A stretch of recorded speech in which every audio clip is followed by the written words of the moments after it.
বনি ইসরাইলের জামানায় একজন মহিলা, তার একটা ফুটফুটে সন্তান ছিল, যুবক সন্তান। হঠাৎ করে যুবক সন্তানটা সে অসুস্থ হয়ে গেল, রোগাক্রান্ত হয়ে গেল। মার মনে কিন্তু ভালো লাগে না। সন্তান যখন অসুস্থ হয়ে যায়, মার মনটা তখন ভালো লাগে না।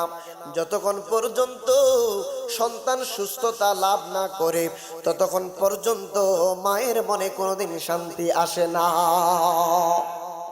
আল্লাহ রাব্বুল আলামিনের নিকটে ওই মহিলাটা আশ্রয় প্রার্থনা করে কবরের মধ্যে শুয়ে গেছে। কবরের মধ্যে শুয়ে গেছে, শ্বাস প্রশ্বাস নেওয়ার জন্য একটা ব্যবস্থা রাখলো। ওই মহিলাটা কবর দেশের মধ্যে শুয়ে গেল। এই দিক দিয়ে তার সন্তান বাসার দিকে চলে আসলো। ঠিক এই কাজটা যদি সন্তানের সাথে হইতো, মা যদি উপরে থাকতো, বলেন তো সন্তানকে কবরে রেখে মা কোনো দিন বাড়িতে যাইতে পারতো নি? কোশ্চিন কালেও পারতো না। মার কলিজা দ্বিখণ্ডিত হয়ে যাইত।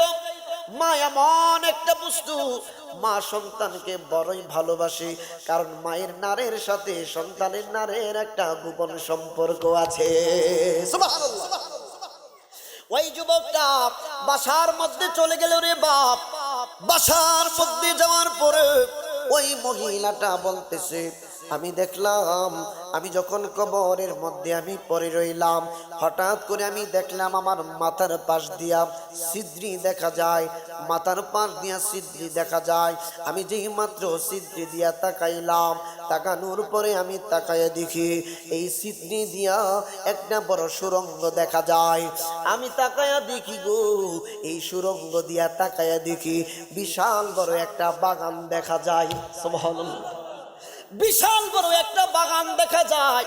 মা বোনদের এই জায়গা থেকে অনেক শিক্ষণীয় বিষয় আছে। এই জিনিসটা একটা বানের জন্য আপনারা খেয়াল রাখবেন। আপনাদের জন্য ওয়াজটা করতেছি, একটু মনোযোগ দিয়ে আপনারা শুনবেন, কারণ এটার ভিতরে স্বামী স্ত্রী বিষয়গুলো চলে আসবে।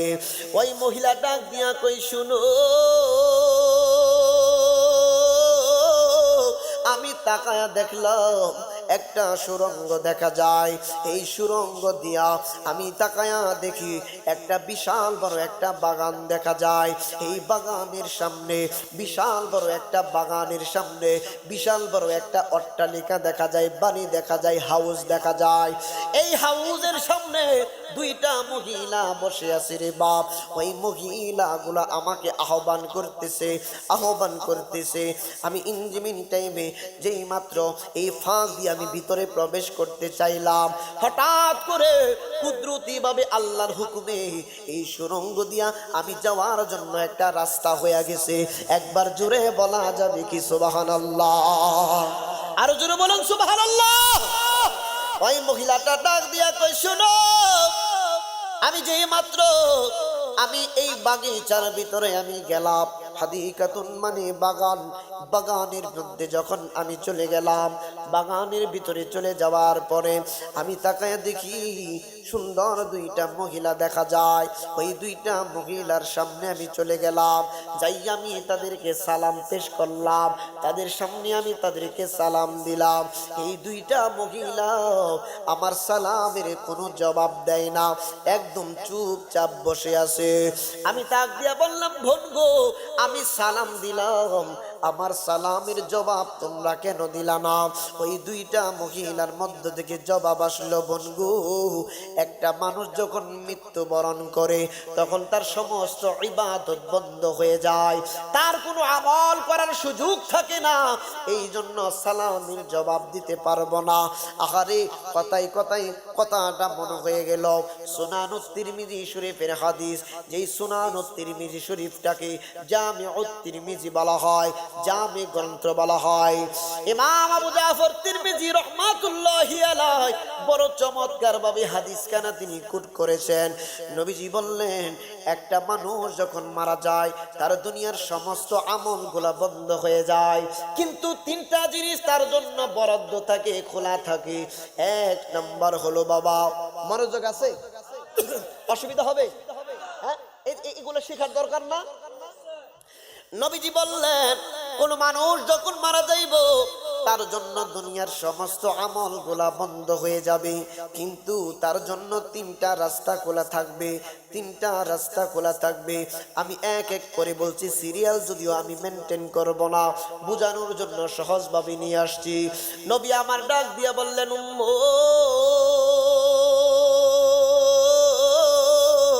কোন উম্মত যখন মারা যাইব, সমস্ত আমল বন্ধ হয়ে গেলেও তিনটা জিনিস তার জন্য খোলা থাকবে। এর মধ্যে এক নাম্বার হলো কোন মানুষ যখন সদকায়ে জারিয়া করবে। সদকায়ে জারিয়া, আপনি যদি দুনিয়ার মধ্যে কোনো ভালো কাজ করে যান, কল্যাণমূলক কাজ করে দেন, মানুষের খাবার পানির জন্য একটা নলকূপ বসায়া দেন, মানুষ হাঁটতে পারছে না, এই জায়গা দিয়ে কোনো রাস্তা নাই, আপনি যদি একটা কি বলে পুল তৈরি করে দেন বা ব্রিজ তৈরি করে দেন, আপনি কবরের মধ্যে চলে যাবেন। মানুষ যতদিন পর্যন্ত টিউবওয়েল থেকে পানি খাবে, ততদিন পর্যন্ত আপনার কবরের মধ্যে সেটার সওয়াব পৌঁছতে থাকবে। সুবহানাল্লাহ। আপনার নবী আমার নবী ডাক দিয়া কয়, রে উম্মত, এমন ইলম তুমি অর্জন করবা যে ইলম, যেমন এক্সাম্পল দিচ্ছি, আপনি যদি নিজে পবিত্র কুরআনুল কারীম তো আপনি শিক্ষা গ্রহণ করে আপনি 100 ছাত্রকে কুরআনুল কারীম শিক্ষা দিলেন, দরস দিলেন, আপনি পবিত্র কুরআনুল কারীম সহ হাদিসের বড় খেদমত করলেন, আপনি মাদ্রাসায় পড়ালেন, আপনার দ্বারা বহু মানুষ ইসলামের ছায়াতলে চলে এসেছে, মানুষগুলা সুন্নতের দাবিদারি করছে। আপনি যেদিন দুনিয়া থেকে বিদায় গ্রহণ করবেন, মানুষগুলা আপনি শিখানোর কারণে কুরআনুল কারীম তেলাওয়াত করবে, ওই লোকটা যেমন সওয়াব পাবে, আপনার মাধ্যমে সে শিক্ষা গ্রহণ করার কারণে কিয়ামত পর্যন্ত পর্যায়ক্রমে যারা পবিত্র কুরআন তেলাওয়াত করবে, এই সওয়াবগুলা আপনার কবরের মধ্যে পৌঁছাইতে থাকবে। নবী আমার ডাক দিয়ে বললেন, উম্মত শুনো, 3 নাম্বার কি বিষয় জানোনি? 3 নাম্বার হচ্ছে এমন নেককার সন্তান রেখে যাওয়া, এমন সালেহ সন্তান রেখে যাওয়া, যেই সন্তান আমার আপনার জন্য আল্লাহর দরবারে দোয়া করবে। সন্তান যখন বাবার কবরের কাছে যাইয়া, আমার আপনার সন্তান যখন বাবা আমার কবরে যাইয়া দোয়া করবে, সন্তানের দোয়া আমার আল্লাহ খালি ফিরাইয়া দিতে পারে না। আমার বন্ধুরা, বাবারা, ওই মহিলা ডাক দিয়া কই, বলবো ঠিক আছে বুঝতে পারলাম, কিন্তু আপনারা এই জায়গার মধ্যে কি করেন? হঠাৎ করে ওই মহিলাটা, যিনি 7 দিনের জন্য দুনিয়া থেকে অন্য লাইনে চলে গেছেন, ওই মহিলাটা ডাক দিয়ে বললেন, আমি হঠাৎ করে দেখতে পেলাম একটা পাখি একটা মহিলার মাথার উপরে বসে গেছে। সুবহানাল্লাহ কয় না? একটা পাখি মহিলার মাথার উপরে বসে গেছে। মহিলা মাথার উপরে বসে মহিলাকে বড় আনন্দ দিচ্ছে। আরেকটা জায়গার মধ্যে আমি পেলাম একটা মহিলা, এই মহিলাটা জান্নাতি ফল ভক্ষণ করতেছে। অনেকগুলা রিওয়ায়াত থাকে একটা বিষয়ে। এই মহিলাটা তাকায়া দেখে তার পাশে আরেকটা মহিলা ছিল। ওই মহিলার মাথার উপরে এই যে পাখিটা দাঁড়াইয়া তার ঠোঁট দিয়া মাথার মগজের মধ্যে আঘাত করতেছে। এই মহিলাটাকে শাস্তি দিচ্ছে, এই মহিলাটা কষ্ট পাচ্ছে। এই যে মহিলাটা দুনিয়া থেকে 7 দিনের জন্য এই কবর দেশের মধ্যে চলে গেছে, এই মহিলা ডাক দিয়া কই, ভঙ্গ আমি হাকিকত বুঝলাম না, আমার যদি একটু বুঝাইয়া বলতাম। যে মহিলাটা ফল ভক্ষণ করতেছে, যার অবস্থা খুব ভালো, এই মহিলাটা ডাক দিয়া কই, বোন শুনো, আমি যখন দুনিয়ার মধ্যে ছিলাম আমার স্বামীর সঙ্গে আমি সদাচরণ করতাম। আমার স্বামী বলতো পর্দা করার জন্য, আমি নিজে পর্দা করতাম, কারণ পর্দা করা মহিলাদের জন্য ফরজ। ঠিক না বেঠিক? পর্দা করা ফরজ, পর্দা করা ফরজ। ওই মহিলাটা ডাক দিয়ে বললেন, আমার স্বামী বলতো আমি পর্দা করার জন্য আমি পর্দা করতাম। এক কথায় আমার স্বামী যেইভাবে বলতো আমি সেইভাবে চলাফেরা করতাম।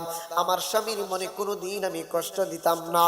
এর বদৌলতে আমার আল্লাহ এই বাগানের মধ্যে আমার আল্লাহ আমাকে বড় শান্তির মধ্যে রেখেছেন। জুরে জুরে বলা যাবে কি সুবহানাল্লাহ। ওই মহিলাটা ডাক দিয়া কই, বোন গো আপনার কেন কষ্ট? কই বোন আর বলো না, আমি দুনিয়ার জমিনের মধ্যে আমি যখন ছিলাম আমার স্বামী বলতো একভাবে, আমি চলতাম আরেকভাবে। আমার স্বামীর কথাগুলো আমি মানতাম না। আমার স্বামী দুনিয়ার জমিনের মধ্যে এখনো জীবিত আছে, আমি কিন্তু মারা গিয়েছি। বনগো আমার স্বামীর সাথে আমি বড় অন্যায় কাজ করেছি, একটা উপকার করবানি তুমি? ওই মহিলাটা ডাক দিয়া কই, কি উপকার? কই তুমি যখন 7 দিন পরে দুনিয়ার মধ্যে তুমি চলে যাইবা, আমার স্বামীর সঙ্গে যদি তোমার সাক্ষাৎ হয়, আমার স্বামীর সঙ্গে সাক্ষাৎ যদিও বানা হয়, খবরটা পৌঁছাইয়া দিবা আমার স্বামী যেন আমি মহিলা আমি স্ত্রীর সমস্ত গুনাহ মানে বেয়াদবিগুলো আমার স্বামী মাফ করে দেয়। আমার স্বামীর যেই যেই কথাগুলো আমি স্বামীর সঙ্গে অসদাচরণ করেছি ওই অন্যায় থেকে যাতে আমার স্বামী আমাকে মাফ করে দেয়। ওই ঠিক আছে ঠিক আছে। ইঞ্জিন টাইমে সময় যাইতে লাগলো, হঠাৎ করে আওয়াজ হলো, সময় শেষ হয়ে গেল। ওই দুইটা মহিলা ডাক দিয়া কইব, তোমার সময় শেষ হয়ে গেছে, তুমি কবরের ভিতরে চলে যাও। তোমার সন্তান আসছে তোমাকে নেওয়ার জন্য, তোমার সন্তান আসছে তোমাকে নেওয়ার জন্য। ওই মহিলাটা ডাক দিয়া বলেন, আমি যেই মাত্র কবরের মধ্যে চলে গেলাম, আমার সন্তান আমাকে কবর থেকে উঠাইল। উঠানোর পরে আমি যেই মাত্র আমার বাড়ির মধ্যে চইলা গেলাম, এলাকার মধ্যে খবর হয়ে গেছে 7 দিন কবর জগতে থাকার পরে ওই মহিলাটা জিন্দা অবস্থায় কিভাবে বাসায় চলে আসলো। এলাকাবাসী সমস্ত নারী এবং পুরুষরা মহিলার বাড়ির মধ্যে ভিড় জমালো। যত পুরুষ এবং নারী আসলো তাকে দেখার জন্য। তার মধ্যে ওই যে কষ্ট করতেছে কবর দেশে ওই মহিলার স্বামীও আসছে তাকে দেখার জন্য। এই মহিলাটা যেই মাত্র বুঝতে পারলো তার স্বামী এটা, তার স্বামীর সঙ্গে আলাপ শুরু করে দিল। আলাপ করে বলল, ভাই সাহেব আপনি শুনেন, কবর জগতের মধ্যে আপনার স্ত্রী বড় ভয়াবহ কষ্টের মধ্যে আছে। আপনার স্ত্রী যখন ইন্তেকাল করেছে, আপনার স্ত্রীর উপরে আপনি অসন্তুষ্ট হয়েছিলেন, এই জন্য কবর জগতের মধ্যে আপনার স্ত্রী বড় খারাপ অবস্থায় আছে। সুনানুত তিরমিজি শরীফের হাদিস। সকল সকল মানে প্রত্যেকটা আলোচনার ইবারত আমি টানছি না সময় সংকটের জন্য। সুনানুত তিরমিজি শরীফের হাদিস। আপনার নবী আমার নবীজি বলেছেন, উম্মত শোনো, কোন স্ত্রী যদি মারা যায় আর কোন স্বামী যদি বলে আমার স্ত্রীটা ভালো ছিল, তাহলে ওই স্ত্রীটা আল্লাহর জান্নাতে পৌঁছে যাবে। আর কোন স্বামী যদি মারা যায়, কোন স্ত্রী যদি বলে আমার স্বামীটা বড় ভালো ছিল, ওই স্বামীটাও আল্লাহর জান্নাতে পৌঁছে যাবে। সুবহানাল্লাহ। ওই মহিলাটা বলল, ভাই সাহেব এই বিষয়, এই যুবকটা ওই পুরুষটা কি করলো, তিনি তার স্ত্রীর উপরে যত অভিযোগ ছিল মানে কষ্ট মনক্ষুণ্ণ ছিলেন, আল্লাহর দরবারে কান্নাকারি করে বলে, মালিক যাই করছে এখন তো সে মারা গেছে, আমি তার যে অসন্তুষ্ট ছিলাম এটা আমি আর তার প্রতি অসন্তুষ্ট না, আমি তার প্রতি সন্তুষ্ট হয়ে গেলাম। যদি বলুন সুবহানাল্লাহ। আমার একটা অভ্যাস, কোনো আলেমের সামনে যখন কোনো বে আলেম গাইরে আলেম কথা বলে আমি এটা বরদাস্ত করতে পারি না। কারণ একজন আলেমের ভুল আরেকজন আলেম ধরবে, আম পাবলিক না। কথা বুঝতেছেন? ডাক্তারের ভুল ডাক্তার ধরতে পারবে, কিন্তু ডাক্তারের ভুল যদি আমি গিয়ে ধরি, মিয়া এটা প্রেসক্রাইব করছো কেন, এখানে নাপা এক্সট্রা হবে না, এখানে অন্য কিছু দিতে হবে, তো রোগী মারা যাবে। ঠিক না ভাই? ঠিক। এখন শুনেন বাপ, হুজুরকে বসিয়ে কথা বলছি, আমি ক্ষমা চেয়েছি অল্প সময় 5 মিনিট নিলাম। আমরা মাহফিল করি উদ্দেশ্য কি? কবরবাসীরা যাতে এই মাহফিলের ওসিলায় কবরের আযাব কম হয় বা মাফ হয়, আমার আপনার জীবনের গুনাহ যাতে মাফ হয়, উদ্দেশ্যতে দুনিয়া এবং আখিরাতে নাজাত। এক কথাই কি, দুনিয়া এবং আখিরাতে নাজাত। বাবা কুরআনুল কারীমের সূরা আল ইমরান 106 নম্বর আয়াত সম্ভবত, আল্লাহ বলছেন ইয়াউমা তাবিয়াদু উজুহুন ওয়া তাসওয়াদু উজুহুন, কিয়ামতের ময়দানে একদল লোকের চেহারা বাইদুন মানে উজ্জ্বল নুরানি হয়ে যাবে, আরেকদল লোকের চেহারা কুৎসিত কালো হয়ে যাবে, খারাপ অবস্থা। আয়াতে কারিমার তাফসীর করেছেন ইবনে কাসির থেকে, আমি বলি অন্য তাফসীরের নাই গেলাম। তিনি বলতেছেন যে যেই দলটার চেহারা উজ্জ্বল হয়ে যাবে নুরানি হয়ে যাবে, হিনা ইয়াউমাল কিয়ামাতি আহলুস সুন্নাতি ওয়াল জামাত, সেই দলটার নাম হবে আহলুস সুন্নাত ওয়াল জামাত। মিশকাতুল মাসাবির মধ্যে হাদিসটা আসছে, যে হাদিসটা তিরমিজি শরীফের মধ্যে উল্লেখ করেছে ইমাম তিরমিজি রাহিমাহুল্লাহ। নবীজি বলেছেন আমার উম্মতের মধ্যে বনি ইসরাঈলের জামানায় ৭২ দল হয়েছিল, ৭২টা ফেরকা। আমার উম্মতের মধ্যে ৭৩টা কাতার হবে। কুল্লুহুম ফিন্নার, প্রত্যেকটা দলই জাহান্নামে যাবে, ইল্লা মিল্লাতান ওয়াহিদা, একটা দল ব্যতীত। একটা দল। সাহাবীরা জিজ্ঞেস করলেন নবী গো এই দলটার পরিচয় কি, এরা কারা?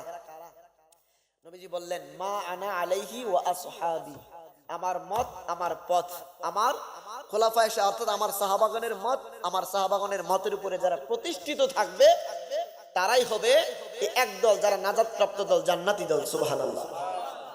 এই হাদিসটার ব্যাখ্যা করেছেন জগৎ বিখ্যাত মুহাদ্দিস, যিনাকে হানাফি মাযহাবের মুখপত্র বলা হয়, ইমাম মোল্লা আলী কারি হানাফি রাহিমাহুল্লাহ। তিনি মিরকাতের মধ্যে উল্লেখ করছেন ফালা শাক্কা ওয়ালা রাইবা আন্নাহুম হুম আহলুস সুন্নাতি ওয়াল জামাআত। জোরে বলুন সুবহানাল্লাহ। যে দলটা নাজাতপ্রাপ্ত দল, সেই দলটার নাম হচ্ছে আহলুস সুন্নাতি ওয়াল জামাত। এতে কোনো সন্দেহ আছে? এতে কোনো সন্দেহ আছে? অন্যান্য অসংখ্য কিতাবে সংক্ষিপ্তভাবে সুন্নি জামাত শব্দটা আছে, তো মুক্তাসার ভাবে সংক্ষিপ্তভাবে আমরা বলি। যাই হোক, আমি প্রশ্নে যাবার আগে আমার শেষ কথা এটাই থাকবে, আপনি নামাজ পড়েন, রোজা রাখেন, হজ যদি তৌফিক হয় করেন, কিন্তু বুখারীর 911 পৃষ্ঠার মধ্যে একটা হাদিস মনে পড়ে গেল। আনাস রাদিয়াল্লাহু তাআলা আনহু থেকে বর্ণিত এক সাহাবী বলছেন ইয়া রাসূলুল্লাহ কিয়ামত কখন হবে? নবীজি বললেন কি ব্যাপার, কিয়ামতের জন্য পাগল হয়ে গেছো? কিয়ামতের জন্য তুমি কি প্রস্তুত করেছো? ওই সাহাবী বলছেন নবী গো আমার তেমন বেশি নামাজ নাই, তেমন বেশি রোজা নাই, তেমন বেশি দান সদকা নাই, ইল্লা হ্যাঁ তবে একটা জিনিস আছে, সেটা কি আমি আল্লাহ এবং তার রাসূলকে আমার জানের চাইতে ভালোবাসি। নবীজি বললেন আমি রাসূলকে যে ভালোবাসে হাসরের ময়দানে সে আমার সাথেই থাকবে। হযরত আনাস বলেন মদিনার মধ্যে রাসূলুল্লাহ যখন এই বাণী বললেন, মদিনার মধ্যে এত আনন্দ আমি কখনো দেখি নাই। যখন নবীজি এই কথা বললেন আমি রাসূলকে যে ভালোবাসবে তার অবস্থানটা আমি রাসূলুল্লাহর সঙ্গে হাসরের ময়দানে আমার সাথে সে থাকবে, মদিনাবাসী সবচেয়ে বেশি ওই দিন খুশি হয়েছিল। সুবহানাল্লাহ। আপনি নামাজ পড়েন নবীর মহব্বত নিয়ে, আপনি যখন তাশাহুদের মধ্যে আসসালামু আলাইকা আইয়ুহান নাবিয়্যু ওয়া রাহমাতুল্লাহি ওয়া বারাকাতুহু আপনি পাঠ করবেন, অটোমেটিক্যালি আপনার সেন্স নবীর দিকে চলে যাবে। স্বাভাবিক বিষয়, অস্বাভাবিক কিচ্ছু না। আপনি নামাজের ভিতরে যখন নবীজিকে সালাম দিবেন অটোমেটিক্যালি নবীজির কথা স্মরণ হবে না? তাহলে নামাজের ভিতরে নবীজিকেও স্মরণ করা লাগে। সুবহানাল্লাহ। কোন নবীজিকে আল্লাহ কত ভালোবাসেন, কত ভালোবাসেন। তাফসিরে জালালাইন শরীফ যারা পড়েছেন, তাফসিরে জালালাইনের মধ্যে অসংখ্য জায়গা আল্লাহু আকবার ফার্স্ট টু লাস্ট যারা একদম ভালো করে মুতাআলা করেছেন তারা একমাত্র বুঝবেন নবীজির শান ইজ্জত ইমাম জালালউদ্দিন সুয়ুতী এবং জালালউদ্দিন মুহল্লি কিভাবে উল্লেখ করেছেন। পড়ে না মানুষ, কিতাব পড়ে না, সার্টিফিকেট অর্জন করে এক জিনিস হুজুররা জানেন, আর কিতাব সম্পর্কে পরিপূর্ণভাবে জ্ঞান অর্জন করা আরেক জিনিস। আমরা অনেক সময় বলি হুজুর এত উর্দুতে 24 ঘন্টা কথা কয়, এত ইংলিশে অনর্গল কথা বলে, সে মানে আরবিতে অনর্গল কথা বলে। না বাপ, কোন ভাষার উপরে আপনি যখন পারদর্শী হবেন তার মানে এই না আপনি এলেমদারি লোক, তার মানে এই নয় আপনি এলেমদারি লোক। আবু জাহেলের আরবিতে কথা বলতো, আপনি সৌদি আরব গেলে 1 বছর থাকলে আরবিতে কটু কথা বলবে না? হিন্দুস্তানে যান, ইন্ডিয়াতে 1 বছর থাকলে অটোমেটিকলি হিন্দুতে মানে কি বলে হিন্দি ভাষা এবং উর্দুতে কথা বলতে পারবেন। তার মানে কি সে বড় আলেম? বড় আলেম না। কিতাব তথ্য দেয়, কিতাব কি দেয়? তথ্য দেয়, কিন্তু জ্ঞান আলাদা জিনিস। জ্ঞান আলাদা জিনিস, ঠিক না হুজুর? তাফসিরে কবিরে আসছে হুজুর, জানেন সবাই, অন্যান্য কিতাবের মধ্যে আসছে ইলম 2 প্রকার। ইলম 2 প্রকার, একটা হচ্ছে জাহিরি ইলম আর একটা হচ্ছে বাতিনি ইলম। তো এইদিকে যাচ্ছি না, অনেক সময়ের ব্যাপার। শেষ কথা এটাই, আপনারা 2টা জিনিস মনে রাখবেন। আমি একটা আমল দিয়ে যাই। কয়টা জিনিস? এই 2টা জিনিস যদি মনে রাখতে পারেন, ফিট করতে পারেন, আপনার কিচ্ছু লাগবে না। এক নাম্বার হচ্ছে আপনার মাকসাদ কি, আপনার উদ্দেশ্য কি। 2 নাম্বার ওয়াসিলা, মাধ্যম। আপনার এই জায়গার নাম কি? কিশোরগঞ্জ। আপনার মাকসাদ হচ্ছে, উদ্দেশ্য হচ্ছে নারায়ণগঞ্জ বন্দরে যাবেন। কোথায়? আর আপনার মাধ্যম ওসিলা হচ্ছে সিএনজি। কি? এটা একদম নরমালি উদাহরণ দিচ্ছি, ইফ ইউ ডোন্ট প্লিজ। এখন সিএনজি যে মাধ্যম দিয়ে আপনি মাকসাদে পৌঁছাবেন, সিএনজি একটা চাকা নাই, মাকসাদে যেতে পারবেন? এই মাকসাদে যাওয়া যাবে? আপনি হেঁটে হেঁটে যাবেন, আপনার এক পা নাই, আপনি যেতে পারবেন? আপনি কি বলে বাইক দিয়ে যাবেন, বাইকের তেল নাই, যাইতে পারবেন? আপনি মাকসাদে পৌঁছাইতে হলে মাধ্যম ওসিলা মজবুত থাকতে হবে। ওসিলা কি থাকতে হবে? মাধ্যম মজবুত থাকতে হবে, সঠিক থাকতে হবে। আপনার মাধ্যম, আপনি চিন্তা করেন আপনার মাকসাদ হলে আমি জান্নাত পাম, কাম করেন দুনিয়ার আকাম। আপনার মাকসাদ যদি আমার রাসূলুল্লাহ এবং আল্লাহকে পাওয়ার ইচ্ছা থাকে, তাহলে মাধ্যম মজবুত থাকতে হবে। মাধ্যম কি? মজবুত থাকতে হবে। তো আল্লাহ পাক তো বলেছেন, ইয়া আইয়ুহাল্লাযীনা আমানু তাকুল্লাহ ওয়াবতাগু ইলাইহি ওয়াসিলা।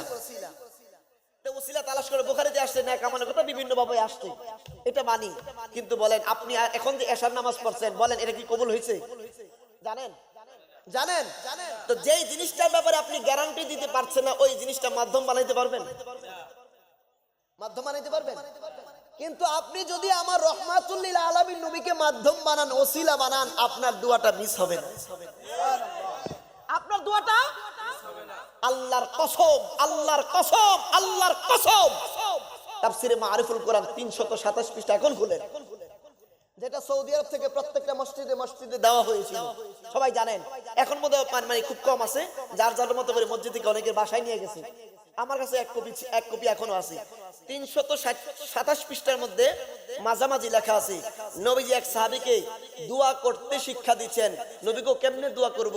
নবীজি বললেন, তুমি দোয়া করবা 2 হাত তুলে, আল্লাহ তোমার রহমতের নবী মুহাম্মাদুর রাসূলুল্লাহ সাল্লাল্লাহু আলাইহি ওয়াসাল্লামের ওসিলায় আমার দোয়া কবুল করো। সুবহানাল্লাহ। বলেন তো এর চাইতে বড় মাধ্যম আছে? এর চাইতে বড় মাধ্যম আছে? তাহলে আপনার মাধ্যম হবে নবী কামলিওয়ালা, আপনার ওসিলা হবে নবী কামলিওয়ালা, আপনার ওসিলা হবে আল্লাহর ওলিগণ। কেন? আল্লাহ বলেছেন ইন্না রাহমাতুল্লাহি করিবুম মিনাল মুহসিনিন। আরেক জায়গায় আল্লাহ বলেছেন ইয়া আইয়ুহাল্লাযীনা আমানুত্তাকুল্লাহ ওয়া কুনু মা'আস সাদিকিন। সত্যবাদী যারা, তাদের সঙ্গ লাভ করো। এখন বলেন আল্লাহর ওলিদের চাইতে সত্যবাদী এই জগতে আছে? এই জগতে আছে? আমার আপনার বাবা মুসলমান হয়েছেন আল্লাহর ওলিগণের হাতে। সুবহানাল্লাহ। এখন হুজুর আমি হাদিসের সনদ আনলাম, হাদিস পড়ে, এখন হাদিস পড়ায় মুহাদ্দিস, তাফসীর বিষয় পড়াশোনা করে তাফসীর পড়ায় মুফাসসির, আমি ফকিহুল উম্মাহ। কিন্তু আমি কোনো পীর ও মুর্শিদ বা কোনো শায়েখের কাছে যাব না, এটা মিথ্যা কথা। যদি এই কথা বলে আমি নিজে সব মানে পারি তো চালাবো না। কারণ শয়তান আপনাকে ওয়াসওয়াসা দিয়ে তাকাল্লুফক যে কোনো কারণে আপনাকে ডাইভার্ট করতে পারে। আমাকে তো করতে পারে, পারে না? পারে। কিন্তু প্রশ্ন হলো হুজুর আল্লাহর ওলিদের পারে না? আল্লাহর ওলিগণ কি পারে না? না, আল্লাহ নিজে সার্টিফিকেট দিচ্ছেন আল্লাহর ওলিদেরকে শয়তান ওয়াসওয়াসা দিতে পারে না। মারহাবা কই না রে?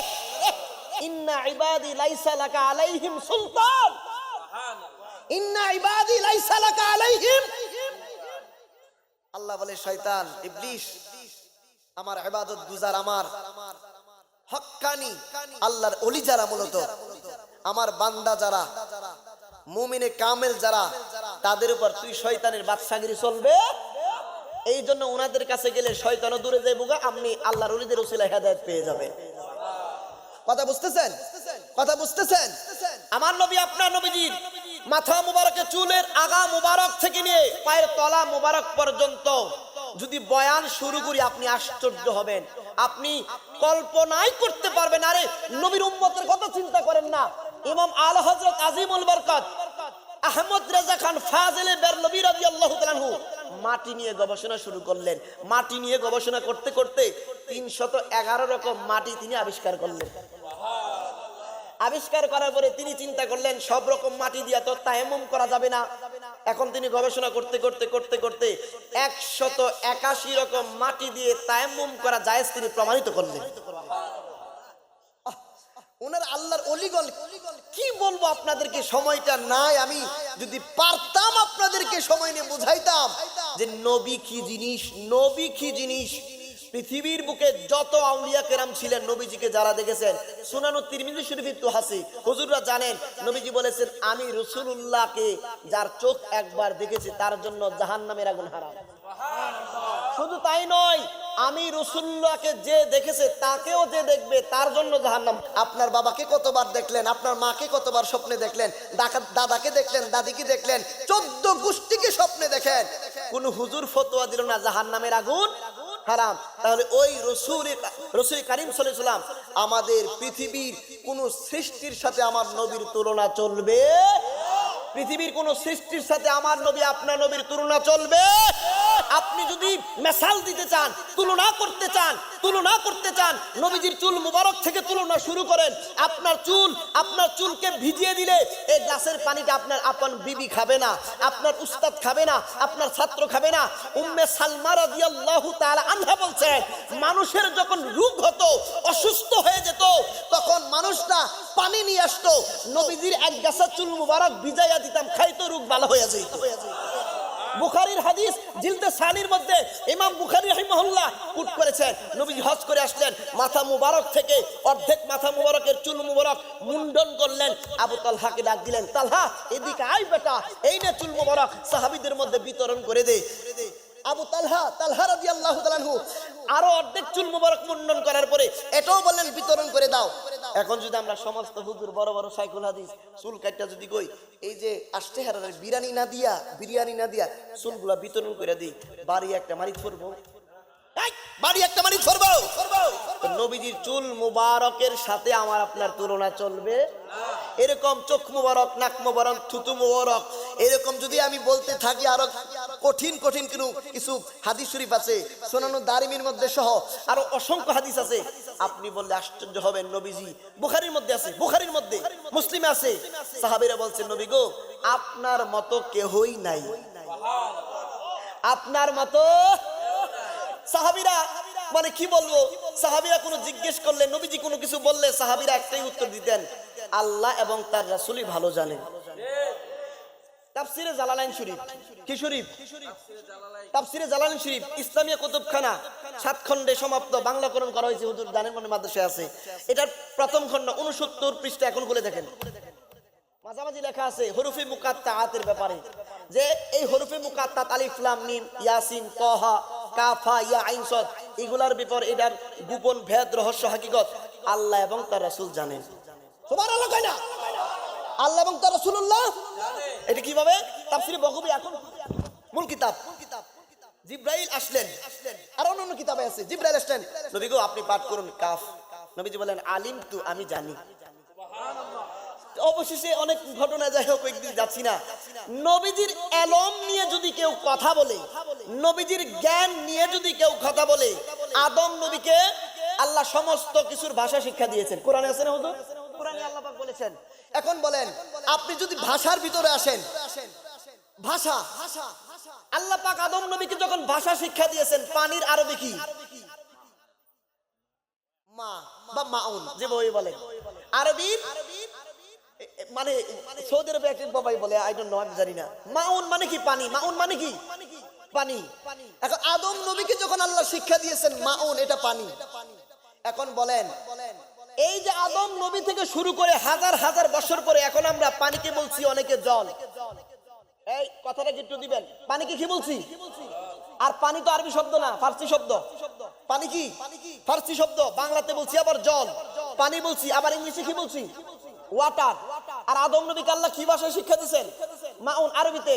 এখন আপনি যদি আল্লাহর কথা সত্য বলে মেনে নেন, তাহলে এই তিনটা ভাষা, ওয়াটার, মাউন, তারপরে পানি, জল, চারটা শব্দ আমরা ন্যাচারালি ইউজ করি। তাহলে বোঝা গেল আদম নবী এত হাজার হাজার বছর পরে যে পানিকে মানুষ জল বলবে, সেটাও পর্যন্ত আল্লাহর কাছ থেকে শিক্ষা গ্রহণ করেছেন।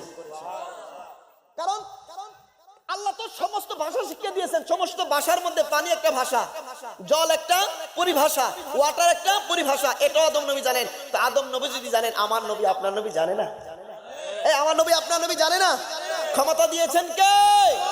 আমার নবীর সাথে কোনো মেসাল চলবে না, আমার নবীর সাথে কোনো মেসাল চলবে না। যদি বলেন নবীজি খাইছেন না, এই কথা যদি বলেন আপনার ইমানের উপর আঘাত আসতে পারে। এই কথা বলা যাবে না। নবীর কোন সাহাবী এই কথা বলেন নাই, নবীর কোন সাহাবী। আর একটা জিনিস মানে আমি জানি না, এইদিকে সবকিছু কোরআন হাদিসেই থাকতে হবে, এই কথাটা ধারণাটাও ভুল। সব থাকবে কেন কোরআন হাদিসে? আপনি চেয়ারে বসে ভাত খান, এটা কোরআন হাদিসে থাকার কথা? এটা থাকবে। আপনি চেয়ারে বসে খান কেন? আপনি ফতোয়া আফ্রিকা খুলেন, ফতোয়া রাজবিয়া খুলেন, যে চেয়ারে বসে ইহুদি নাসারারা খাইতো। কেউ যদি মনে করে ইহুদি নাসারাদেরকে অনুসরণ করার জন্য খাচ্ছি, এটা হারাম তার জন্য, এটা করা কি নাজায়েজ। কেউ যদি মনে করে আমি চেয়ারে বসছি আমার সুবিধার জন্য, কিসের জন্য, তাহলে এটা কি জায়েজ। এরকম অনেক মাসালা আছে। যাই হোক, আমি হুজুর কষ্ট দিয়ে আমি ক্ষমা চেয়ে নিচ্ছি। এখানে প্রশ্ন করছেন যে প্রজেক্টর এর মাধ্যমে মহিলারা আলেমদের চেহারা দেখতে পারবে কিনা। এটা কিন্তু জটিল মাসআলা, এটা কিন্তু জটিল মাসআলা। এটা নিয়ে দাঙ্গামা হাঙ্গামা করবেন না। আমি একটা সূত্র দেই, মানে একটা কথা বলি।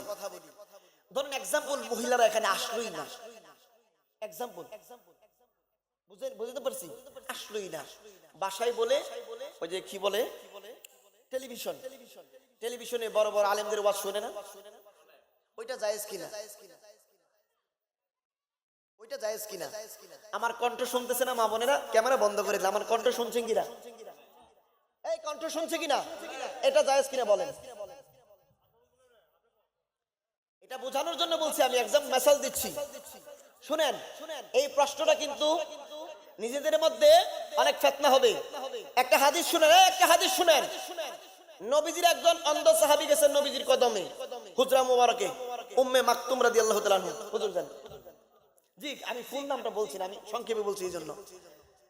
তো এখন ওই সাহাবী যাওয়ার পরে নবীর বিবিগণকে নবীজি বলছেন, কাজ করো তোমরা একটু আড়ালে যাও।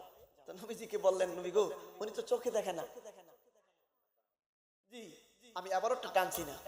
তো ইয়া রাসূলুল্লাহ, নবী গো, উনি তো চোখে দেখে না। নবীজি বলছেন, তোমরা দেখো না? সুবহানাল্লাহ। আপনি যদি পর্দার কথা বলেন, পুঙ্খানু রূপে বলেন, আমি চলতেই পারতাম না, অবস্থা খারাপ হয়ে যাবে। আপনি দেখবেন মহিলাদের যখন ব্যবস্থা করবেন, তাদের সর্বদিক দিয়ে সেফটির ব্যবস্থা আছে কিনা। পর্দা তো ফরজ আইন, এবং মহিলারা বাসা থেকে আসবে স্বামীর অনুমতি ছাড়া আসতে পারবে না। স্বামীর অনুমতি ছাড়া এই যে বাজারে একা একা যা, ওই জায়গায় যে ফতোয়া দেন না, 10,000 দিলাম 3 পিস 10টা কিনবা, আপনি সাথে যান, দিয়ে দেন করে, কিরে ছোট ভাই তোর বাবির লোক একটু যা। ওই সময় কিন্তু এই ফতোয়াটা আসে না। আল্লাহর কসম, আমি একটা বুখারীর হাদিস, হুজুর জানে, বললে বুঝে ফেলবে। নবীজি বলছেন, বাবি মানে আমাদের ভাষায় বলি, বাবি এবং দেবরকে নবীজি মৃত্যুর সাথে তুলনা করছে। কিসের সাথে তুলনা করছে? তাহলে ওই জায়গায় তো ফতোয়া দেন না বাবা। ইসলামিক কাজ সর্বাঙ্গিকভাবে যদি পুঙ্খানুরূপে করি, তাইলে আমরা অনেক কিছু বাদ দিয়ে দিতে হবে। মাদ্রাসার মধ্যে মহিলা মাদ্রাসা আছে না হুজুর? এই মহিলা মাদ্রাসা আছে না? তো মহিলা বেন পর্দা করে ক্লাস করে, মানে যিনি শিক্ষক পুরুষ, উনি কি পর্দা করে? ওনাকে দেখা জায়েজ কিনা আমাকে বলেন। পর্দার আড়ালে থাকে, ওনার কণ্ঠ শুনে না? কণ্ঠ শুনে আমি আকর্ষণ হয়ে গেছি, হুজুরের কণ্ঠ খুব সুন্দর, ওনাকে আই লাভ ইউ। কি করবে এটা? ফয়সালা কি করলে নিয়ে মাতামাতি নাই, মানে সেফটির মাধ্যমে। আমি শেষ করছি, সিদ্ধান্ত দিচ্ছি, জি এটা দিচ্ছি। আমি বলে দিই আমি বুঝতে বিষয় পারি হলো না মানে আপনারা যেটা প্রশ্ন করছে ওইটা বলবেন যে এটা জায়েজ আছে কিনা ওইটা উদাহরণ না দিয়া এটা জায়েজ নাই বলে দিবেন এইভাবে জি জায়েজ জি আমি ওইটাই যাচ্ছি চূড়ান্ত সিদ্ধান্তে যাচ্ছি মানে একটা জিনিস এটা বললে আমরা বুঝতে পারছি আমরা বর্তমানে যে সব এই ডিজিটাল যুগ আইছে বলছি জি মানে আমরা তো সব মানতে পারি না জি জানা আমি বুঝতে পারছি শুনেন কষ্ট নেবেন না উনি মেম্বার আমাদের অভিভাবক না ওনার কথাও ঠিক আছে হুজুর আমরা ফয়সালা আমি এই উদাহরণগুলো কেন টানছি চূড়ান্ত ফয়সালা দেওয়ার জন্য কি দেওয়ার জন্য চূড়ান্ত ফয়সালা দেওয়ার জন্য এই কথাগুলো না বলে যদি ডাইরেক্ট আমি ফতোয়া দেওয়া যায় কাল লই মারামারি লাগবেন আমি জানি আমরা কি ফিকহের কিতাব পড়ছি না পড়ছি শুনেন যে মহিলা পর্দার মধ্যে এখন শক্তভাবে বলি যে মহিলা পর্দার মধ্যে হুজুরদের আলোচনা শুনতে গিয়ে হুজুরের চেহারার দিকে তাকায় আলোচনা শুনতে গিয়ে ওনার সমস্যা হয় ওনার পর্দার খেলাফ হয় মানে আকর্ষণ ফিল করে ওনার জন্য পর্দায় হুজুরের ওয়াজ শোনা হারাম কথা বুঝাইতে পারছি আমি তো বাদান মানে টানতে হয় অনেকগুলি কথা ডাইরেক্টলি যদি আমি বলি হারাম না যায় কাললে আমারে ধরবো যদি ওই মহিলার মধ্যে খারাপ প্রভাব ফেলে তার জন্য শুধু না জায়েজ যদি মনে করেন আমার জন্য খারাপ প্রভাব ফেলছে না আমি দেখতে পারবো কথা বুঝতেছেন বেকার মাসালা মানে কোনটা বাহাসের মত কোনটা জমহুরের মত অনেক বিষয় আছে ফিকহের ক্ষেত্রে এটা ভাই আম পাবলিক আপনারা আমি বুঝাইতাম না হুজুর যদি বুঝাতেন বুঝতে পারছেন তো আমি মা বোনদেরকে বলবো আপনারা ওই দৃষ্টিকোণ থেকে দেখবেন বা আলোচনা শুনবেন আপনাদের দীর্ঘ ন্যায় হায়াত কামনা করছি আমি অনেক দূর থেকে আসছি সফর করে আর কোন কথা আছে জি হেদায়েতের রস শুনবেন মহিলাদেরকেও কোরআন সুন্নাহর আলোচনা শুনতে হবে বাপ ওনারও যাতে হেদায়েতের রাস্তা আসে মাগো আপনার স্বামীকে আপনি কষ্ট দিবেন না সন্তুষ্ট করবেন ছেলে মেয়েদেরকে মানুষ করবেন আর যতটুকু সম্ভব ঈমানের সহিত সহি আকীদা পোষণ করে আপনি নেক আমল করবেন আকীদা বিশুদ্ধ যদি না হয় আপনার আমল বরবাদ হয়ে যাবে কোনো কাজে আসবে না বাপ যাই হোক আমার কথায় কি কেউ কষ্ট পাইছেন মেম্বার সাহেব please attention please at this moment আমি 2 মিনিট ছেড়ে দিচ্ছি